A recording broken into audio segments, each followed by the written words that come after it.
Üdvözlöm, dr. Hegedűs György vagyok, orvos vagyok, 15 éve foglalkozom az egészséges életmód és táplálkozással. Eredetileg urológus sebész vagyok, a Honvéd Kórházban dolgoztam 8 éven keresztül. Az ottani pályám során nagyon sokat foglalkoztam a rákbetegségekkel, főleg a prostata, illetve a veserákkal, hólyagrákkal kapcsolatban, gyulladásokkal, merevedési problémával. És ahogy csináltam a tudományos kutatásokat, előadásokat, operációkat, betegek kezelését, rájöttem arra, hogy valami mindig hiányzik. Valami mindig egy olyan dolog, hogy mintha nem úgy gyógyulnának a betegek teljesen úgymond össze-vissza, mint ami logikus lenne az orvostudomány számára. És akkor elkezdtem kutatni azt, hogy mi lehet az ok, és rájöttem arra, hogy a betegségek nem, a betegségek következmények. És elkezdtem mögé menni, és akármerre nézegettem, akármit kísérteztem, tapasztaltam, mindig az volt a hátterében, hogy igazából valahol az életmódunk hozza létre ezeket a betegségeket. Az elmúlt 15 évben erre nagyon sok bizonyítékot is nyertem, hogy a helytelen életmódunk hozza igazából a betegségeket, és emögé kéne nézni, és ha igazán az okokat szeretnénk kezelni, akkor az életmódunkat kell kezelni. 15 évvel ezelőtt megalkottam egy olyan koncepciót, amit védjegyeztem és kilopaszt egyéni egészségmegőrző programként, hogy az egészséges életmódnak 5 alappillére van. Szükséges a megfelelő táplálkozás ahhoz, hogy tápanyaga legyen a szervezetnek, illetve a sejteknek. Szükséges a megfelelő oxigénellátás azért, hogy a sejtek energiát tudjanak termelni. Szükséges a megfelelő folyadékbevitel, hogy a keringésen keresztül az oxigén, illetve a tápanyagok el tudjanak jutni a sejteknek, hogy energiát tudjanak termelni. Ehhez kell a megfelelő mozgás, ami biztosítja az izompumpán keresztül a megfelelő vérkeringést a folyadékkal, illetve a tápanyagokkal. És természetesen szükséges az 5., talán legfontosabb alappillér, a megfelelő mentális háttér, a stresszmentes életmód, a nyugodt életmód, ebből van ma a legkevesebb, ami vezérli az egész rendszert. Kutatásaim során utána néztem annak, hogy igazából a fő vezérlőrendszer a szervezetünkben a vegetatív idegrendszer. Ő az, amit autonóm idegrendszernek is hívnak, hiszen a tudatunktól függetlenül működteti a belső szerveinket.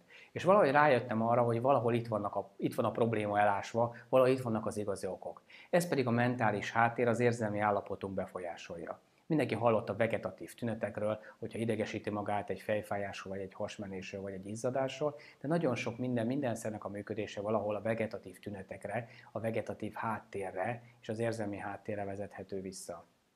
Az elmúlt években Magyarországon és külföldön is tanulmányoztam ezeket a kérdéseket, nagyon sok betegséggel kapcsolatban. A cukorbetegséggel, a vérnyomás problémával, a túlsúllyal, a refluxbetegséggel, az egyéb emésztőrendszeri betegségektől kezdve a bőrbetegségig, vagy az autoimmun betegségekig. És mindenütt meg lehetett találni az életmódbeli eltéréseket.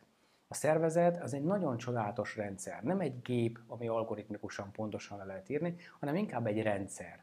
Ezt a rendszert vezéreljük mi, jól vagy rosszul. Ez a rendszer születésünktől fogva az egészségre van beállítva, minden sejt az optimális működésére.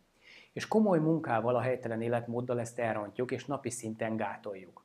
Az igazi hiba az, amikor a betegséget meg akarjuk szüntetni, hiszen ezzel mi ezt a következményt próbáljuk megszüntetni, és nem az alapműködési eltérést.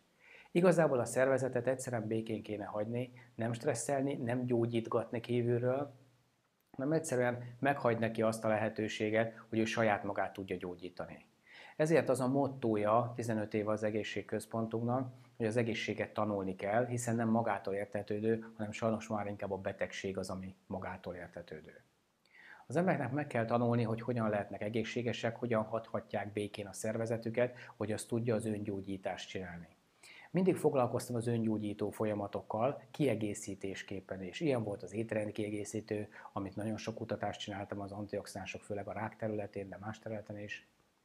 De ide tartozott például a mágnesterápia, ide tartozott az MBT cipők, amik a gördülőtalp miatt a mozgásszervi rendszerbe tudtak beleszólni pozitívan az otthoni gyógyításban. Ide tartozik a legújabb lehetőség, az a otthoni lézerterápia. De nagyon sok ilyen lehetőség és terápia van, ez mindig minden jó kívülről. A természetes, sőt még a kórházi gyógymódok is.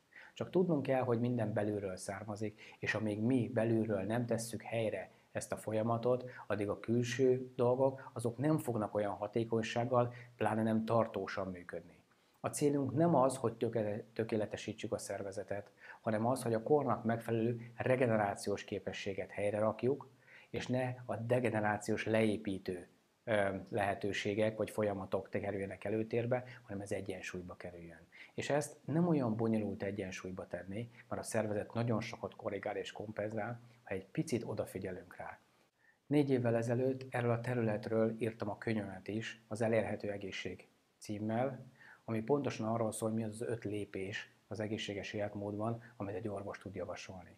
Ezekkel a területekkel foglalkoztam és foglalkozom oktatás szinten, és jártam az Egyesült Államoktól, Mexikón keresztül, az Emirátusba, sok arab országba, Jordániától, Szírián, Irakon keresztül, Libanonon át, de itt az Európai Uniónak a területén is. Mindenütt ugyanazokat a dolgokat tapasztaltam, és mindenütt ugyanaz a dolgokra van szüksége az embereknek, más-más helyzetben specializálva. Igazából ezzel foglalkozik a Kilopassz Egészségközpont, és az az oktatás, amit én csinálok itt Magyarországon.